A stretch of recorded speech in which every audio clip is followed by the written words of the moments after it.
Welcome to Wisdom Teachings with Dr. Amanda Love. Today's topic, your impact on the field. Your impact on the field. We tend to think that the world inside of our heads lives only there. What we internally focus on or pay attention to in our minds, we think affects only ourselves, if even that. We don't really realize the impact of our awareness on the field, space, or environment all around. Often, our experience is that our thoughts are simply random passing flickers, and we don't really get the power that we have in how and what we pay attention to. Due to this, many of us are not disciplined in utilizing the power of our minds, and therefore we don't feel that we're very powerful. The thing is that regardless if you are aware of the power of your mind or not, you still have one, and you are consciously or unconsciously using it to focus in certain ways.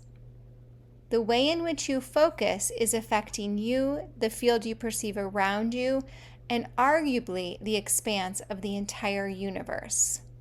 The field is the interconnected web of which you cannot not be a part of, even if you don't want to be.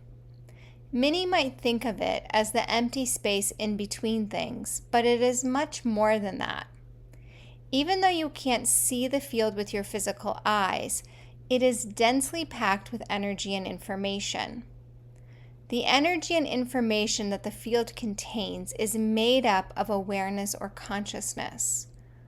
What that means is that the source of energy and information that makes up the field is you, as you are awareness.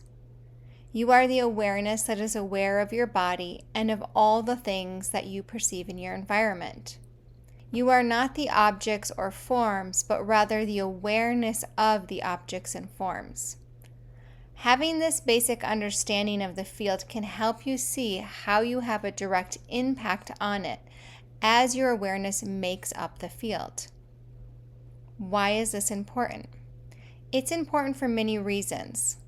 One of those reasons is that in recognizing that you impact the field, you can begin to be more conscious of that impact and even utilize it. The result of this is that you create an experience of life that is more in alignment with your desires, and you feel more powerful in your ability to work with life. You perceive the happenings of life to be less random and become more intentional and participatory with manifestation. When I say manifestation, I simply mean the physical, tangible world of experience. One of the reasons that physical manifestation sometimes seems to not match our inner state of preference or desire is because we lack coherence with the whole.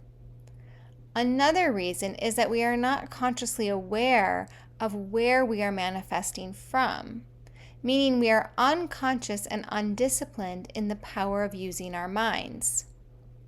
The more you realize your impact on the field, the more self-responsible you must become to your own state of being and how you use your focus. This is the process of becoming more awake.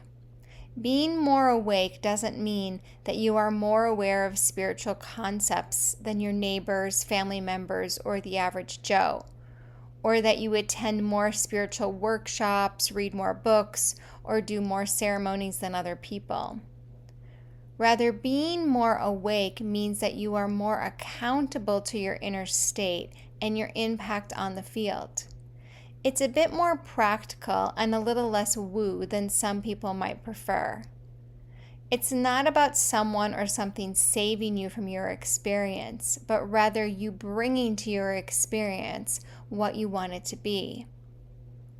The waking up process can be perceived as perhaps less magical and require more work than we would like it to.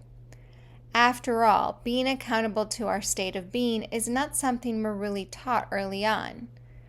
Rather, we learn that our state of being is dependent on our life looking, feeling, or being a certain way.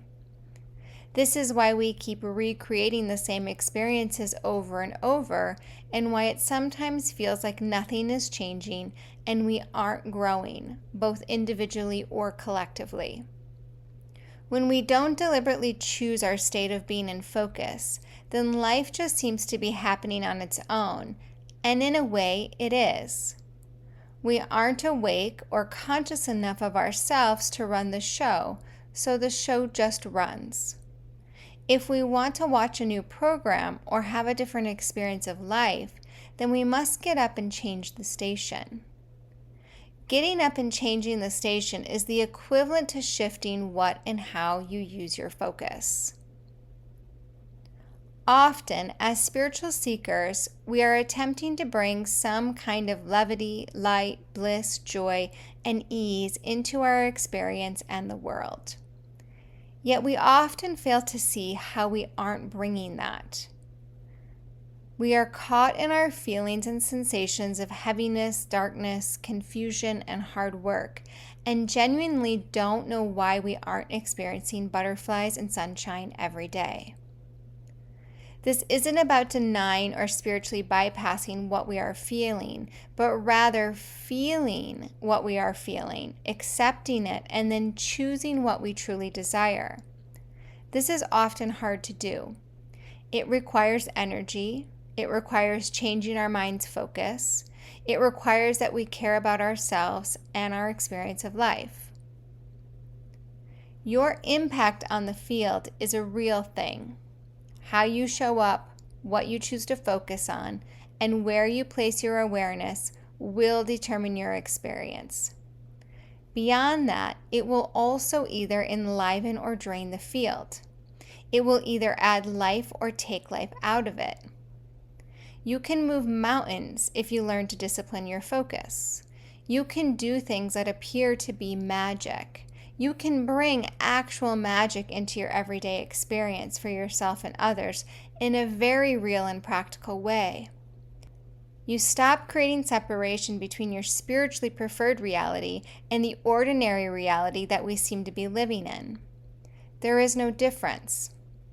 The forms of our ordinary reality will shift and change in response to the information they receive from the field, from you, from your awareness. Learning to discipline your attention and focus might possibly be the most important thing you can do for yourself and others.